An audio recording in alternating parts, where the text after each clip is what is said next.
Jacie, Barbara, welcome. It's nice to meet you. Nice to meet you as too. well. Thank you for having us on.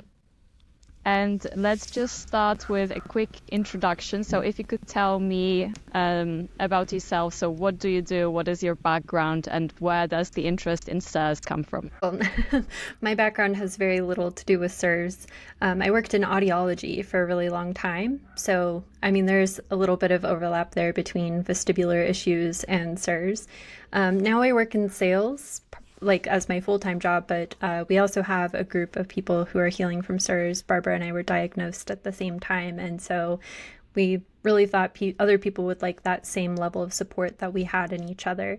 So that's really where we got into CIRS, was we were diagnosed, and now we work with the CIRS community and spreading awareness. My background, I'm a business coach. I help people launch and grow their businesses. But aside from that, also we do health coaching a little bit in the Cirs Group, just naturally because we're talking about CIRS. And yeah, that's been my way into CIRS. Also diagnosed at the same time as Jacie. Same pathway. Okay, so you basically have a CIRS support group. Can you tell me a little bit more about that and how it works? Yeah, absolutely. So it's the cirsgroup.com. It's an online forum where different CIRS patients at different steps in their CIRS journey can post, and they can ask questions or ask for encouragement or just vent a little bit, because we all need that sometimes, and other people in the group will respond. We also have 2 monthly group calls, so anyone in the group can attend those and share their journey, ask questions again. And then we also have a class once a month, and sometimes it's hosted by Barbara or myself, and sometimes it's hosted by another CIRS expert who will bring their expertise into that call. So we really try and provide a lot of resources within the group to help people manage their CIRS journey as efficiently and comfortably as possible.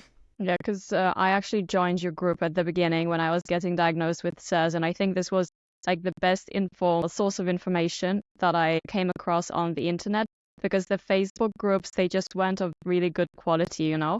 So all of the information about how to be diagnosed, the blood tests and everything, practitioners, what to do in my home, was basically from your group.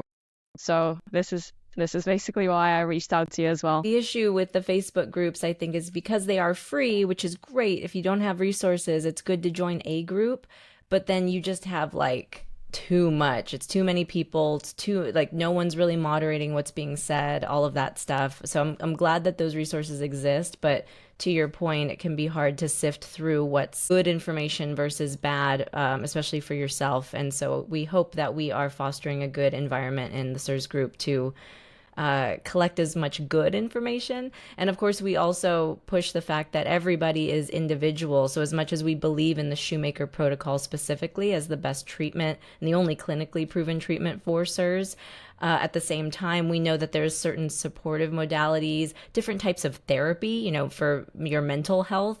All of those things are going to be different for each individual person. So we always encourage people to kind of find their own path, but share what works for you so that maybe someone else might be encouraged to try it for themselves. Mm-hmm. Yeah, definitely. And I think on the Facebook groups, people who are experienced and they already, you know, dealt with CIRS, they just leave the groups and they're not really active. So it ends up that it's just the beginners who are just kind of like trying to help each other, but it doesn't really work that well. Yeah. Okay, so what is CIRS and why should people care about it? So CIRS, or chronic inflammatory response syndrome, happens when someone who is genetically predisposed to being really bad at eliminating a biotoxin encounters that biotoxin. There's a lot of different biotoxins. The one we most commonly talk about in the CIRS community is mold, but there are other ones too, like Lyme, Pfiesteria, Ciguatera, brown recluse spider bites. And when we talk about mold, what we're actually talking about is the chemical soup that's present in water-damaged buildings. So in addition to mold, there's also actinobacteria, which are the bacteria that eat the mold, also dead human skin, ew, and endotoxins, which are anything to do with like sewage smells, like those are the poopy bacteria. People should care about CIRS because CIRS launches an innate immune response. So your body reacts to the biotoxins, but it doesn't hand off to the adaptive immune system. So in that handoff, typically you would create antibodies that help you clear that biotoxin. But when you have CIRS, that handoff doesn't happen. You get stuck in this innate immune cycle, and it causes a lot of damage to your body. And I like to think of this as our bodies are trying so hard to help us heal. They're trying so hard to do something with this biotoxin that they can't really effectively remove, that it's starting to hurt us. And one of the things that it does is that innate immune response puts so much pressure on our transcriptome that we start having genetic expression we wouldn't otherwise have. So certain genes become up or down regulated, which can cause a lot of downstream symptoms. So I personally think CIRS is the likely root cause of a lot of the autoimmune issues that we see in the world today. And then there's more direct effects that innate immune response has on a lot of different symptoms on your body. So it's known as a multi-symptom, multi-system illness because the range of symptoms that CIRS patients experience is just so vast. And I would add that the kind of universal symptom, well, I shouldn't say symptom, the universal thing that happens with CIRS, and like, again, a big reason to care about it, is actually brain atrophy. And that's not necessarily something that you will feel or you might not notice because it will happen slowly over time in a lot of cases, depending on your exposure. Some people run into a very severe case and it's very acute. But in any case, the brain atrophy is, I think, the biggest reason to care, because that will obviously continue over time if you don't treat it. And that can lead to all kinds of things. I think there's starting to be research that's linking CIRS to the Alzheimer's, dementia, ALS, a lot of neurodegenerative illnesses later in life. And so that's, to me, a huge reason why, if you can find supportive therapies and a way of eating like carnivore that support you and kind of get rid of your symptoms, great for the time being, but you're still allowing that biotoxin to fester, for lack of better words, if you don't treat it. So all of the Band-Aids that we often use to kind of make life more tolerable as we're going through treatment are still, valid and great to do, but you don't want to just coast on that for the rest of your life. Just because the symptoms are lessened because you're on the carnivore diet, for example, doesn't mean that you don't need to actually pursue treatment, because there is still inflammation going on at the brain level. And that's what I think people need to know about. Okay, great. So we said a lot of things. So I think some of the things we need to unpack. So at the beginning, Jacie, you spoke about the autoimmune illnesses and how there can be a connection between them and CIRS. Could you please expand on that a little bit? Yeah, so for example, for me, I found out I had CIRS because I was first diagnosed with an autoimmune illness. I was diagnosed with ankylosing spondylitis. It's a spondyloarthropathy, and it actually has a genetic component that they can test. And what is that illness? Yeah, ankylosing spondylitis, it's a spondyloarthropathy, so it's related to other arthritic autoimmune illnesses, so like pediatric arthritis, also like rheumatoid arthritis. It can manifest differently for different people. It's all associated with the same gene called HLA-B27. And it's really interesting because I have old genetic blood work, and then I have the genetic blood work I had after I was exposed to biotoxins, and I have CIRS. And prior to that blood work, that HLA-B27 wasn't upregulated. It wouldn't have pinged on a test. But then after I had CIRS, after I was exposed to the biotoxin illness, then they could identify the HLA-B27. So to me, what that is indicating is that CIRS turned on that gene for me. It turned on that expression of an autoimmune illness that I had never had before. I'd never experienced before. But it was the biotoxin exposure and the immune response that made that gene express in that way. So it sounds like CIRS can impact your gene expression, and then the gene expression can result in you developing an autoimmune illness. Yes, it appears to be that way. You said the reason to care about CIRS can be that the scientists are seeing increasingly a link between neurological illnesses and also neurodegenerative illnesses and CIRS. So could you please just expand on that a little bit? So the CIRS researchers have this tool called a neuroquant. And the neuroquant was initially developed to measure Alzheimer's patients' brains. And what it is, it's settings on an MRI where they can actually measure the volumes of different brain structures. And the CIRS practitioners found statistical significance between how the brain degenerates when you have CIRS, and it changes depending on if you're exposed to mold or if you're mostly presenting with Lyme. But they found that there was statistical significance in the volume changes in your brain through this thing called the neuroquant.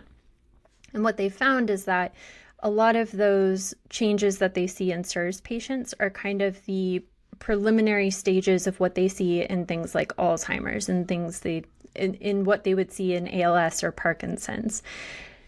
So it appears that neurodegeneration, what we're seeing, we're seeing this increase in Alzheimer's, dementia, Parkinson's in our modern world. And the question then becomes, is it because of CIRS? Is it because we're being exposed to all these biotoxins that historically we weren't really exposed to? And then on top of that, we're not managing those symptoms well. We're not managing that inflammation well because of how our lifestyles have changed so much over the years. And I can add to that too. The systems that get affected by CIRS include the blood-brain barrier. And so when you have all these cytokines and junk floating around in your system, they're going and messing things up. They're able to actually get into the brain and cause the inflammation. And what happens is the inflammation can cause swelling of the brain slowly. I know it's like a freaking science fiction thing, but it causes swelling of the brain. And then obviously to stop that, because if it swells indefinitely, then you die, the system will shut down and actually start to shrink. And that's what causes the brain atrophy. So depending on how far along you are in CIRS, that's kind of what you may see on your neuroquant. And I bring that up because for me, I don't have a ton of brain atrophy right now because my brain is in that swelling phase. And so that's something to look out for, and that's something your CIRS practitioner can kind of walk you through once you get the neuroquant and explain what's happening exactly in your brain, what portions are atrophied, what's inflamed, all of that fun stuff. Not everybody with the gene develops CIRS. So first of all, maybe let's discuss what is the percentage of people who have the CIRS gene? It's about 25% of the population has the genetic predisposition for CIRS. Okay, but not everybody develops it. So how many people would you say out of the 25% or out of the whole population actually develop the symptoms? That's a really great question. So I know in the US, the EPA, the Environmental Protection Agency, estimates that about 50% of buildings are water damaged. And that is a very conservative estimate. I've seen other estimates that are more in the 80% range. So for those that are not currently experiencing symptoms, it's more of a if not now, maybe in the future. And it's really just dependent upon your biotoxin exposure and how long you've been exposed. There becomes a point where you kind of tip over the edge. You're fine until you're not, and you've been exposed to enough biotoxins that your body can no longer keep up with that inflammatory response. So I don't know how many of the 25% are experiencing actively CIRS symptoms, but everyone who has the genetic predisposition has the potential to develop CIRS. And I would say too that because CIRS manifests in such different ways, I always love to bring Jacie and I up as an example because we're right here. But Jacie had a very strong, kind of out of nowhere, one week she was fine, the next week she was not, kind of CIRS manifestation. It was very sudden from her an onslaught of exposure all at the same time. For me, I may have had CIRS for years. I know a couple moments for sure of exposure, but I don't know, could it have been from my childhood too? I moved around a lot. There was a lot of change in my life growing up.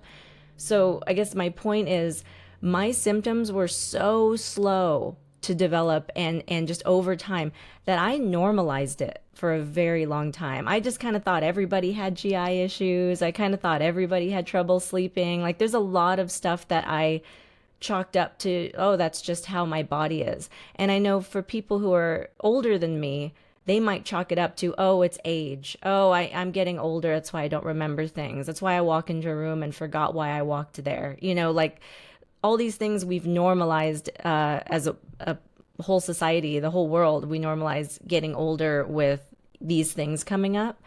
And that's where I would question. You know, that's why Jacie, you know, rightfully so, like struggled to answer your question in the sense that there's probably so many people who have normalized these symptoms, and so they don't know, and they're not necessarily going to their doctor complaining about brain fog and general fatigue, because it's not so bad that it's keeping them from doing normal daily activities, but it is certainly worse now than maybe it was in their 20s, for example. It really makes sense, especially with people who develop Parkinson, and before you know, they can kind of ignore it, but then they develop Parkinson and it's so bad you can no longer say, you know, oh, everything is fine. Yeah, what do they say about the neurodegenerative diseases? Like it's very gradual until it's not. It's like very, very slow, and then all of a sudden it like hits. It's tragic, really. Okay. Let's talk about the typical symptoms of CIRS. What are they? Well, if you're looking to get diagnosed with CIRS, there's this really helpful tool called the symptom cluster analysis. It's 37 symptoms associated with 13 different boxes, and if you have one symptom in a box, it counts towards your total symptom cluster count. If you have 8 of the 13, there's like a 98% chance you have CIRS. So those are the ones they use. Okay, let's stop here. Yeah. So if you have 8, so basically one symptom in 8 clusters out of the 13 clusters, then you get diagnosed with CIRS, right? Correct. Okay. So those symptoms are used diagnostically for CIRS. It was found that there's statistical significance in the overlap of those symptoms in the various clusters, and they feel really general. It's stuff like having to pee frequently, getting headaches, having weird pains or like ice pick pains, static shocks when no one around you is being static shocked, chronic fatigue. So it seems like, oh, but everyone experiences those things. But no, not everyone experiences 8 of the 13 clusters. So very generally, there's a lot of symptoms associated with CIRS. What we have found is that most people have like 1 or 2 symptoms that are the big symptoms that they're experiencing that leads them down their CIRS journey. That's what they're trying to fix. For me, it was a lot of pain. I was in a lot of pain from the ankylosing spondylitis and the residual CIRS effects of that. And so for me, it was like I desperately wanted to get out of pain. So people will experience like arthritis as an archetype. Another one would be chronic fatigue, people who have been diagnosed with chronic fatigue syndrome and they just cannot exist in the world. They cannot operate or function normally because they are so exhausted all of the time. For Barbara, it was GI issues. For some people, it's migraine headaches. So typically people, oh, I'm so sorry to hear that. For most people, there's like one big thing that they want to fix through CIRS treatment, but all of us experience this variety of symptoms that can, to Barbara's point, kind of be normalized over time. And I would also say if you have a loud symptom, like again, mine was GI issues, you kind of like, I didn't notice how tired I was all the time. I just didn't like, it didn't process until I started doing the treatment.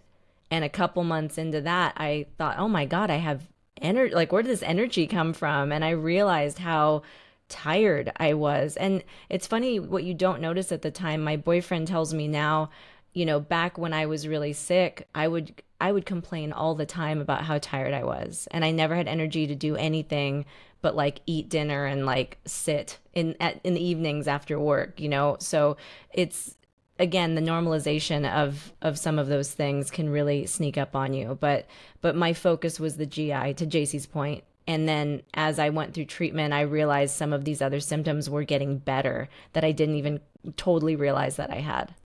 It makes sense because actually it was the same for me. So I had migraines and like really severe nerve pain in my eye.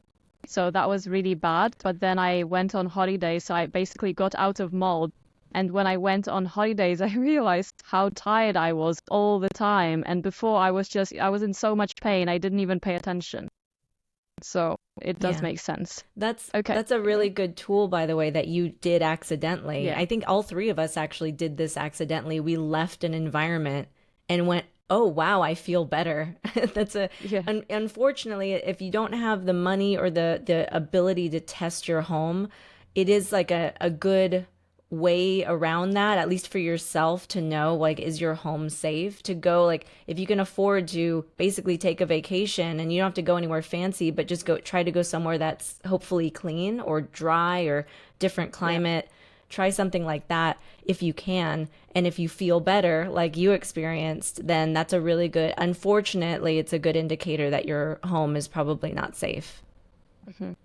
What are the typical comorbidities of CIRS? So we discussed the illnesses, how it can trigger autoimmune illnesses, but there is also illnesses that kind of come together with CIRS. Yeah, so part of CIRS is your immune system is so overactivated that it becomes dysregulated over time. Your immune system becomes liberated, and so you have difficulty fighting co-infections. So one of the top co-infections we see are GI-related co-infections, so things like H. pylori, Candida, SIBO, SIFO. Your body just can't fight any of that off. Another really common one is MARCoNS, or multi-antibiotic resistant coagulase negative staph, that you can have in your nose. You don't need to memorize that. We just say MARCoNS for everyone listening. This thing called MARCoNS in your nose. And MARCoNS is interesting because it has direct impact on your CIRS recovery. So most people who go through a CIRS protocol do try to eliminate the MARCoNS from their nose pretty early on in the protocol. But it can also be things like, we mentioned Lyme as a biotoxin, and that is technically a co-infection. You have to deal with the Lyme separately from the CIRS treatment, but it is a part of CIRS treatment in the sense that removing the Lyme is removing the exposure in that case. So really any sort of like chronic infection could be a downstream effect of CIRS and not having that immune response that you need in order to fight off things we normally interact with in our environment. Okay. And what about thyroid issues and, say, PCOS? Thyroid issues is an interesting one. I'm going to get a little bit sciencey for a second. So when your body launches that innate immune response, you have these inflammatory proteins called cytokines that, as a normal immune response, wander around your body trying to eliminate that biotoxin. They can't because they don't recognize it. They don't have antibodies to. But those cytokines are just floating around all of the time. And so what they do is they attach to the leptin receptors in your pituitary gland. And that has a downstream effect that you're not able to produce this thing called melanocyte stimulating hormone, or MSH is what we typically call it in the CIRS space. And that hormone, MSH, has a lot of different effects on the body. It does things like regulates the tight junctions in your gut. So a lot of CIRS patients have leaky gut. Another thing it is a precursor to a lot of different hormones, your androgens, so your sex hormones, but also your thyroid hormones. So in CIRS patients, we see a lot of hormone dysregulation generally, but including thyroid hormones. So I know with PCOS, it's kind of a two-part thing where it's hormonal, but it's also an autoimmune response. So it could be partially that genetic triggering upregulation, downregulation because of that pressure on your transcriptome as well. Mm-hmm. Okay, that's interesting. I actually had a different explanation before in terms of CIRS. So what I had is the toxins, they go inside your liver, and in liver, FT4 is being transformed into FT3. So basically, when there is toxins in your liver can't really do that. So that's why the hypothyroidism or other thyroid issues. Yeah, with all things CIRS, there's never a simple or straightforward explanation to why anything is occurring. One of the reasons why your liver has such issues detoxing is, one, there's so much pressure on that symptom already, and it's not able to do its job effectively, which is why we see a lot of liver issues, but also hypometabolism, which can affect your liver function as well. Oh yeah, because that's one of the genes, right? That it suppresses or, yeah. Okay, so how do you actually diagnose CIRS? So there are two It's things. not simple. Yeah. Yeah. It's like a math test question. Yeah. There are two things you can do before you even start working with a practitioner or looking for blood work, anything like that. two things you can do. One is those symptom clusters we talked about previously. If you take a look at those online and you have 8 of 13 symptom clusters, 98% chance you have CIRS. There's also this thing called the VCS test, the Visual Contrast Sensitivity Test, and it measures your ability to see blurred lines. The reason why this works as a diagnostic tool is because biotoxins have a direct impact on your nerve function, so your eyesight, but also those inflammatory cytokines we talked about before, they attract white blood cells. So it can cause blood flow issues in small capillaries, like in your fingertips or in the back of your eye.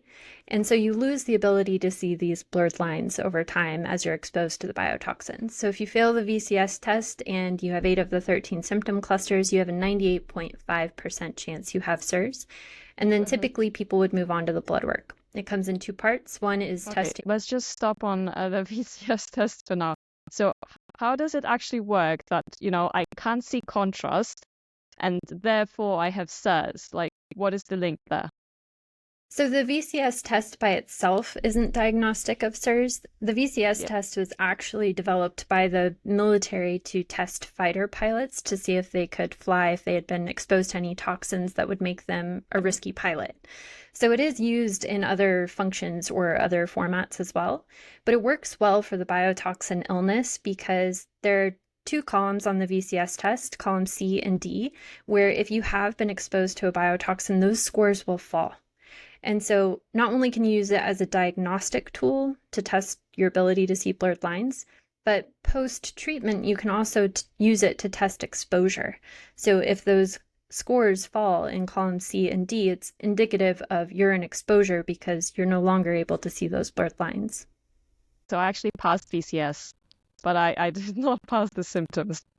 Yeah, that's the one thing about the VCS test is that it is, you can get a false negative more easily. So just because you pass the test doesn't necessarily mean you don't have CIRS. There's a small percentage of people who, it's actually often young females specifically that can pass it. And also anybody who uses their vision a lot for their line of work. Maybe they're an artist, for example, someone who constantly, like, just basically is using those eye muscles, if that's the right thing, to see a lot more than the average person. You just might be able to overcome the inflammation that would otherwise be causing you to not see the contrast lines. Okay, so at the beginning you do the VCS test and you do the symptoms. And after you've done the symptoms, you do blood. And there is a couple of CIRS markers and there is also the gene test. So can we speak about the HLA-DR, the gene test at the beginning, and then the rest of the markers? Yes, so if you have 8 of the 13 symptom clusters and kind of want to take the next step, you would get the blood work. And the blood work is 2 parts. The first part is testing your genetic predisposition for CIRS. So it's HLA-DR testing, and they're able to help you identify which genes you have that kind of indicate what kind of exposure you might have been in.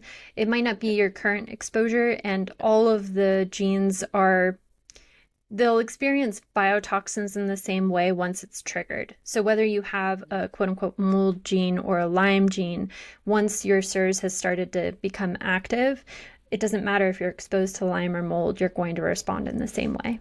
In terms of the blood markers. Okay, and so if I don't have symptoms, would it make sense for me to have that gene test?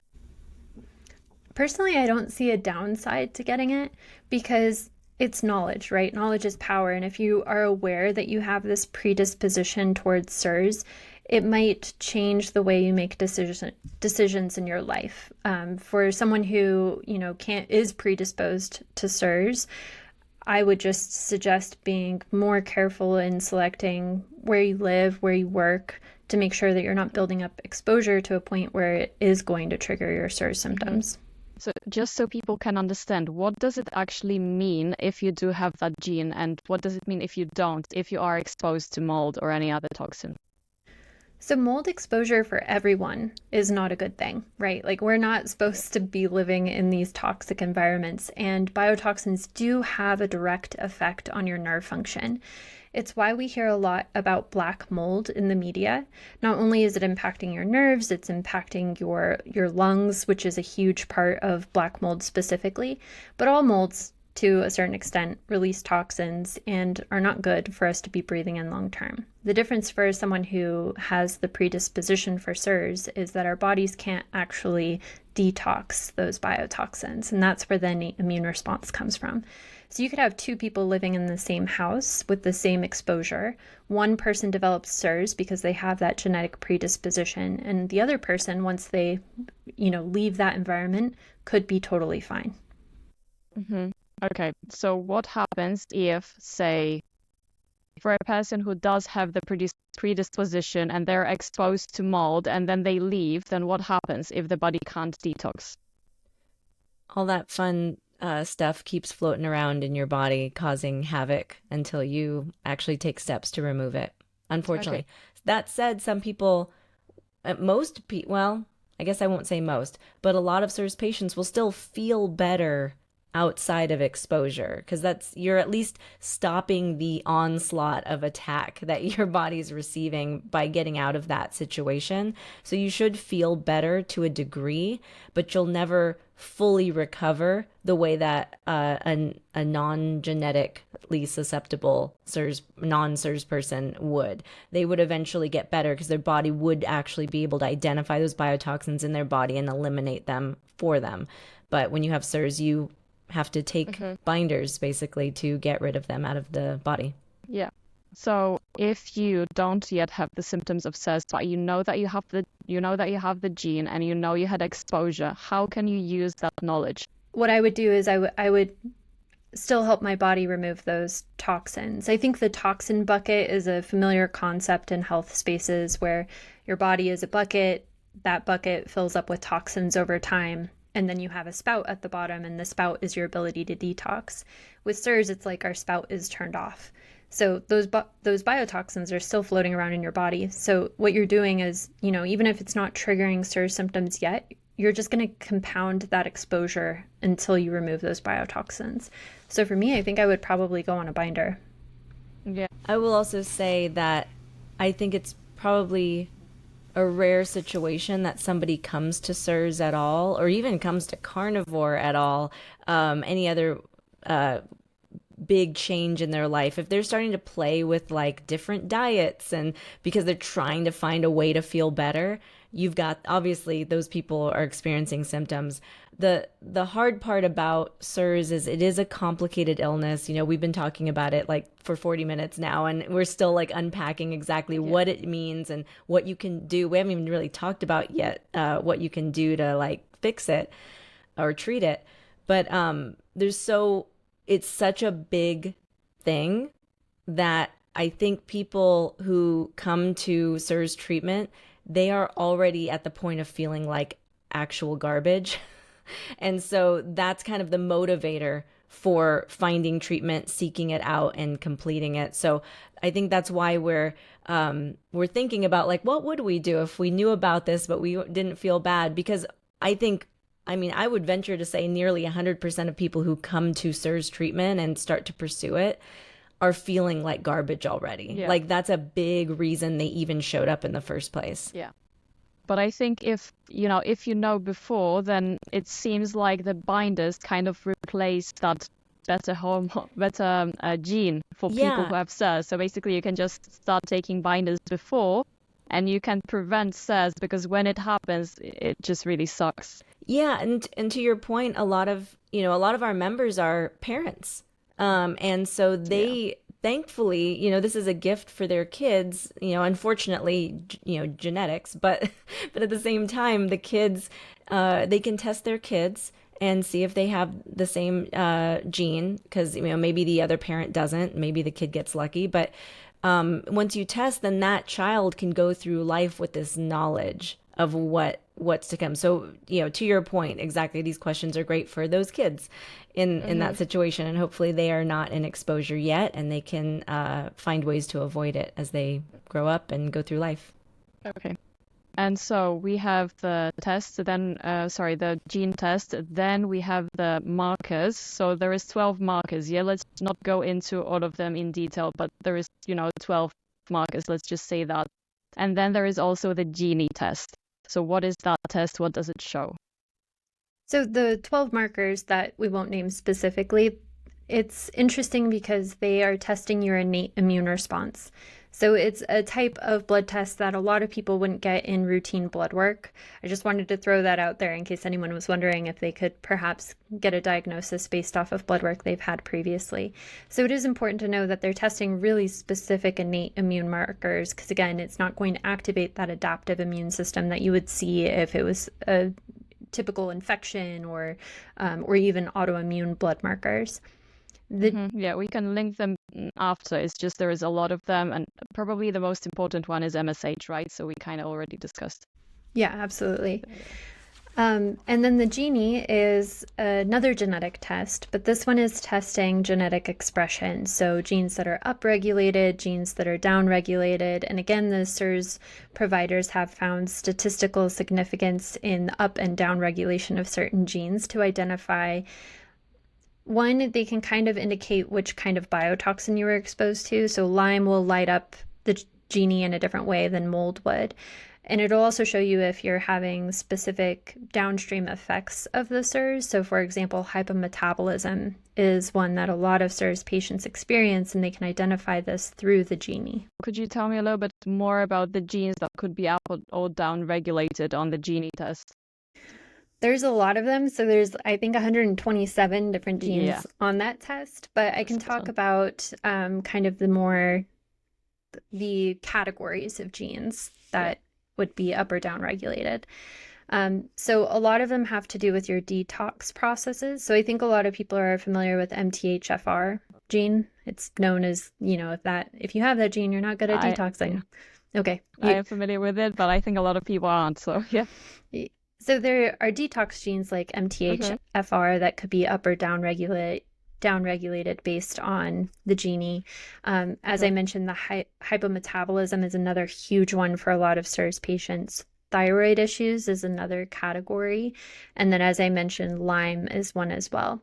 The Shoemaker Group, the people researching the genetic expression, they're constantly researching. And so they're going to be releasing a paper soon about the genetic expression of Parkinson's. What is this treatment for CIRS? Let's speak about Shoemaker. So Barbara and I both followed the Shoemaker Protocol. It's the only clinically proven path to healing from CIRS. We had both spent so much time and money trying to heal. We were like, we need research, we need data. So that is why we follow this particular protocol, because it is so well researched. And it's so well defined, which is also really nice. So if you're someone like me who you like to know what the next step is, there are 12 steps to the Shoemaker Protocol. Everyone has to do steps 1, 2, and 12, but steps 3 through 11 are indicated by your blood work and symptoms. So while there's 12 steps, not everyone has to do the 12 steps. I just want to throw that out there because people can become really overwhelmed by that really quickly. Step 1 is removing yourself from exposure. So in the case of being in a moldy environment, you would either need to remediate your home or move to a cleaner environment. In the case of Lyme, it would be removing the spirochetes, doing some sort of Lyme treatment, which can be done in tandem with your CIRS treatment, and you would talk to your CIRS provider about how to handle that. Step 2 is taking the biotoxin binders. So these are binders that are different from generic binders like charcoal and clay. They're charged differently, and they have different receptor cell site sizes that make them specifically efficient at removing biotoxins. So everyone does step 1 and 2, and then step 12 is VIP, or vasoactive intestinal peptide. It's a peptide that's created normally in the human body, but it's underrepresented in people who have CIRS. And the reason a lot of people want to do that step 12 is because it helps correct the volume loss in the brain that we were talking about earlier. So it's neurodegenerative and helps you recover the volume loss. Is it important to do those 12 steps kind of in order? Or can I just do 12 first and then do the first one? Yeah, so it's set up to be as efficient as possible. So by removing yourself from exposure, it's going to make step 2, taking the binders, much more effective because you're not it's like filling up a bathtub with the drain plugged down. It's just going to keep filling up. But if you remove yourself from exposure and then take the binders, it's going to make the binders more effective. The third step is getting rid of the mark-ons in your nose. Once you start taking the binders, it allows your MSH to recover enough that you're able to remove the mark-ons. And so it's really set up in a way that makes it as efficient as possible, which I think is really a good thing for CIRS patients, because a lot of us have tried a lot of different things that didn't work. Oh, yeah. And it's so nice to finally have, one, a protocol that works, but two, one that's set up so efficiently to help you heal as quickly as possible. We just wanted to say it's probably good to name the binders that work with the Shoemaker Protocol. The gold standard is cholestyramine. Or we often call it CSM for short because that's a long word. But that one is the most effective and comes in a powder form, and you drink it, and it's not always the most convenient medication. So the step down, less effective but easier to take, is a medication called Welchol. The generic name is Colicevalem. Both CSM and Welchol are basically cholesterol lowering medications. That's what they were originally designed to do. But they're not statins. I know that's a big thing. So they're not statins. They're like old school cholesterol lowering medications. But what they do is they will bind to the toxins and then you poop it out. And so the biggest thing with those is to be pooping regularly, at least once a day. And then those are the binders that Dr. Shoemaker has researched and concluded that are effective for removing the biotoxins that are caused by mold and all the things that we've been talking about. Yeah. Because coming back to the protocol, I did try to take binders when I was in a moldy environment, and I didn't know. It was awful. I felt awful. Yeah, it can make you feel way worse. And another indicator, again, if you don't have the resources or ability to test your home, if you just hope that you're out of exposure and you start taking the binders, you will often kick up, because what happens when you take a binder is it's almost like you're shaking up a snow globe. And it just like makes everything makes all the biotoxins kind of like kick up in your system. I should say like cytokines, shouldn't I, Jacie? But like it's making everything worse momentarily because it's like busy clearing stuff out.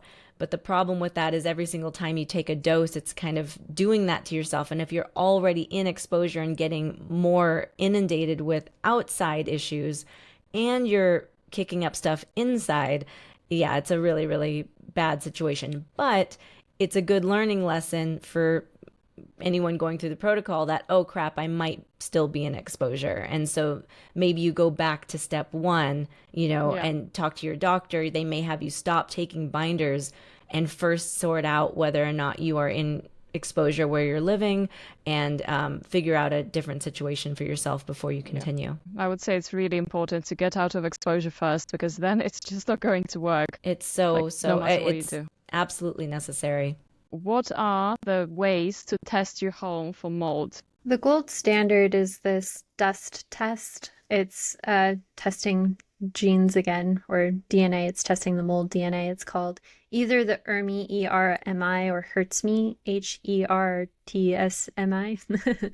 And it tests the most damaging molds for a CIRS patient. And it tests how prevalent they are and how dominant they are. And depending on the score, typically you want a HERTSMI under 10 in order to heal in that environment. For a lot of people, they may not have access to that. And I think most people are more familiar with the mainstream testing of, spore counting, like counting the spores in the air. But that's not really effective for CIRS patients because, one, there are a lot of molds that are very heavy, and so they're not really airbound very often or for very long. But also it's only testing the spores and not the fragments. For CIRS people, we are susceptible to mold dead or alive. That's important too. It doesn't matter if the mold is dead or alive. If it's in us, it's a problem. So we react to spores the same way we would react to fragments. And so really the gold standard is doing that dust test, and it's going to be a really great indicator of whether or not you can heal in that environment. Yeah. So for everybody who's in Europe, it's actually quite easy to order it from the US. So it comes in like one day. You just order it, and yeah, it's shipped by FedEx, so it's actually pretty easy here. That's good And to hear. yeah, and it's relatively not expensive because those people who come to your home to inspect it in Europe are actually like 5 times more expensive, and I would say completely inefficient. So it's much better to just order Emmy from the US. It's not going to tell you where the mold is, but if you have a problem or not. So, Yeah. I think that's good enough for a lot of people. Yeah, and the reason that the people who come to your home and the inspectors are not always up to standards, and this happens in the United States as well, is that they're looking at mold from a level of like, oh, let's just, wipe it away, or, Aesthetics. yeah, aesthetics, exactly. And they don't realize how bad the problem is. And the metaphor I like to use for describing molds, it's kind of like a cockroach. Like if you see one, there's more. So if you're at the point where you see mold on a surface in your home, it's growing from something. There's probably a lot more behind it, not to like freak anyone out, but you really need to dig deeper than just, oh, let me just wipe away this surface mold that I see and everything's fine. No, it's probably hiding in your walls, and that's where you have to physically remove that material. You can't just clean a porous material like drywall, and unfortunately, we basically build our homes with mold food, and which is disappointing, but to say the least. But that's the that's the reason why a normal inspector probably is not going to do the job. There are medically informed indoor environmental professionals, and I know that the CIRS community is working on getting more IEPs, is what they're called, educated to the level of getting homes as clean as they really need to be for people like us that have CIRS. So there's good momentum there.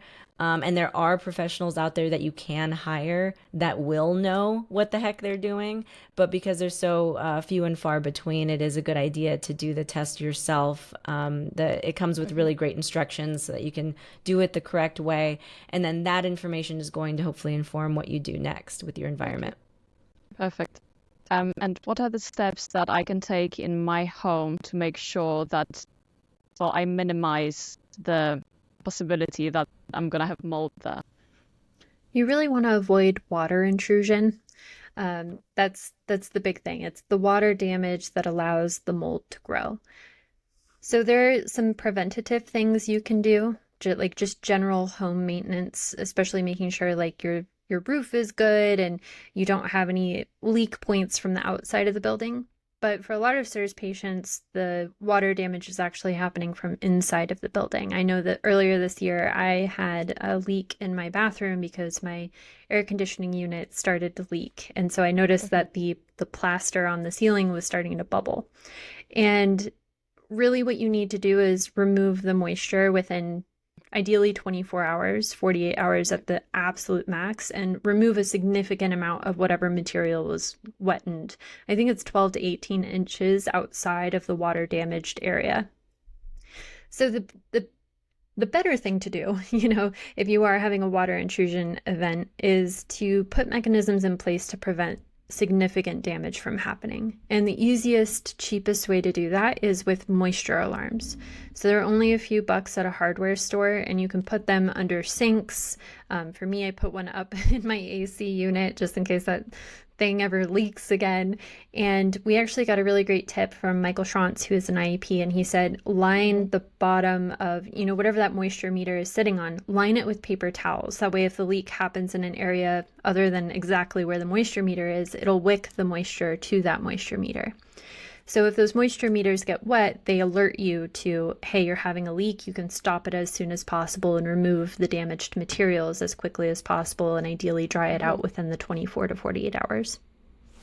A couple other things I'll add is general cleanliness is important for people with CIRS. So if you can minimize the amount of items you even own, or at least the items that you have kind of out, a lot of CIRS patients will, especially if they're the kind of people who have lots of decor and lots of little items that they need to dust everywhere, they'll actually put those items in a bin, so they don't have to get rid of them just yet. They can make the decision later, but put them in a sealed plastic bin so that they're cleaning their home. It makes the cleaning process easier. Obviously, if you have a ton of little knickknacks on a shelf, that's going to take you a lot longer than just having an empty shelf, or gosh, not having a shelf at all. So all of those things are important to do. Factor in what your cleaning process is and try to make it easier on yourself. Don't leave a bunch of stuff on the floor if you can, so that it's easier to vacuum when the time comes, and vacuum regularly. Change your linens on your bed more often. Buy an extra set so that, when you're doing laundry, you can, just put on a fresh set right away and, wash it at your convenience, the other set. And then the other thing I would say is, if you have any drains in your home that you never use them at least once every couple weeks. Run some water in those drains, use those drains. The reason being is that there's at least in the States, and maybe it's a widely accepted practice to have like a P-shaped drain that kind of catches water at the bottom of sinks, for example.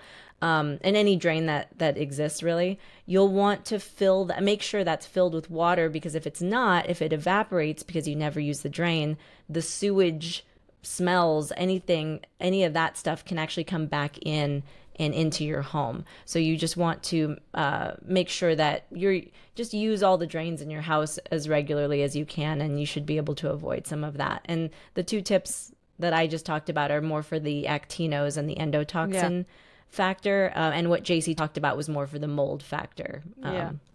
Actino is another thing, right? Yeah, it's a good It could time. be its own episode. Yeah, it really could. Wash yourself too when we're talking about it. Well, that's definitely take regular showers, change. Don't wear clothes that you've already worn. Before you wash them, I should say. Why is the carnivore diet recommended for CIRS? So very early on in our treatment, Barbara and I were seeing the same practitioner, and he said to us something that has really stuck with me throughout the entirety of my CIRS treatment. Because CIRS is chronic inflammatory response syndrome, it's an inflammatory issue. So anything you do to treat the inflammation is helping you manage the CIRS. It's helping you treat the CIRS. So we know that carnivore is highly anti-inflammatory. Not only is it nutrient dense, but it is also void of all of the plant toxins that we would be exposed to if we were eating vegetables and fruits and stuff like that. So it does help with that toxin bucket concept as well. And it does help you regulate your blood sugar and your insulin, which are also inflammatory. So there's a few different reasons why carnivore is super helpful for people with CIRS. Another reason, just remembering, is histamines. A lot of people with CIRS deal with histamine issues or mast cell activation issues. And we know that carnivore is typically a better diet for those people. They're less reactive to meat than they might be to other foods.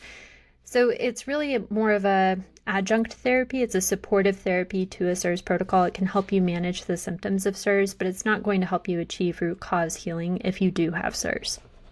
Mm-hmm. And I'll just add also, when I mentioned earlier with the binders, they are cholesterol lowering medications. That was their original intent. We know as carnivores that cholesterol is not bad inherently, but the nice side effect of being on the carnivore diet when you go into CIRS treatment is that your cholesterol is probably higher. And so you have more to lose, so to speak. So because for some people, if they're on the binders, and sometimes people need to be on the binders for quite a long time, and when I say that, like a year or 2 years maybe, you don't want to lower your cholesterol that whole time. Like that could be, you want to kind of combat that as well. And so that's why I think carnivore is helpful for people with CIRS. And that said, there's a lot of even Shoemaker himself recommends a low amylose or low starch diet. And for Jacie and I, we are simple creatures in the sense that we like just the direct, why don't we just do carnivores? I don't have to calculate how much of broccoli I can have, for example, or something like that. We don't need to spend our time doing that. We have, better things to do with our precious brain energy. So I think just the simplicity of carnivore, it kind of covers all the bases.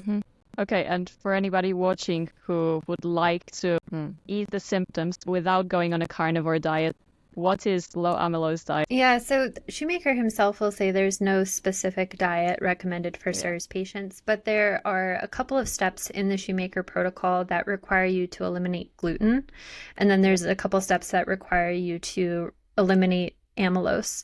Amylose is a carbohydrate structure. It's starch. So when you think of starchy foods like potatoes, bananas, those are high amylose foods. So low amylose foods can be vegetables or fruits, but they have lower starch content. And one way you can easily test if something is high amylose or not is if you get Lugol's iodine, so like the liquid iodine. If you put a drop of iodine on a food and it turns pitch black, it's high amylose. But if it stays that same brown color, it's low amylose. So if you're just looking for an easy way to test if your food is high starch or not, that's a pretty simple way. And so let's just make that clear, yeah, that the carnivore diet is going to help you reduce inflammation, but isn't going to help you heal CIRS. So Barbara, Jacie, where can people find you? You can find us at thecirsgroup.com. We're also on Instagram at the Cirs Group, and we have a podcast YouTube channel. It's at YouTube/the Cirs Group. Perfect. So I think this is a good way to stop. So thank you very much for coming. I think it was very informative. Yeah, Thanks thanks for having us.